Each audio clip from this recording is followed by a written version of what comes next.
Triple E Group www.triple-e-group.com. لورا خباز، مرحبا. أهلا. بمناسبة عيد الأمهات، كيف رح تعيدي أمك وشو الكلمة بتوجهي ليها؟ كيف عايدة؟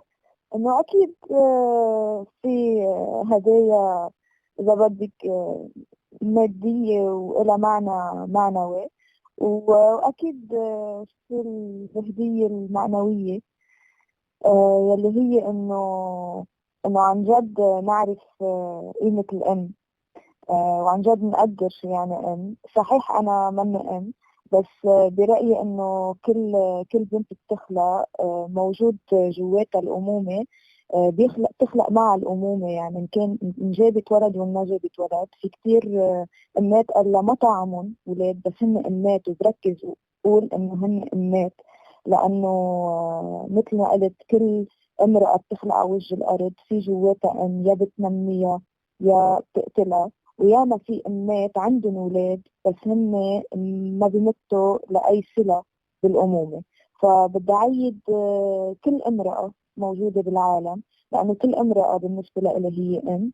وبدي أعيد خصوصا الامرأة المتزوجة اللي ما عندها أولاد وإلا ما طعمها، لأنه هي عم بتمارس كمان الأمومة بطريقة مختلفة. أنت خصصتي لبعض المطارح بشوارع الظل على سبيل المثال، خصصتي لها ببعض الأعمال كنت موجهة رسالة بطريقة غير مباشرة وأوقات مباشرة كمان حول هالموضوع. معقول نشوفك قريبا بشي عمل كتابي يعني يكون بإمضاء لورا خباز؟ لا، بس ممكن كتير تشوفينا بعمل سينمائي قريب، بس مش كتابيا، تمثيليا. إنه أنا أول مرة بفوت بعمل سينمائي، عمل سينمائي مشاركة فيه بالبطولة يعني. هيدي بالصورة، بالمضمون دور جديد علي، دور بسيط ومركب بنفس الوقت، عنده عدة أبعاد، منه فلات.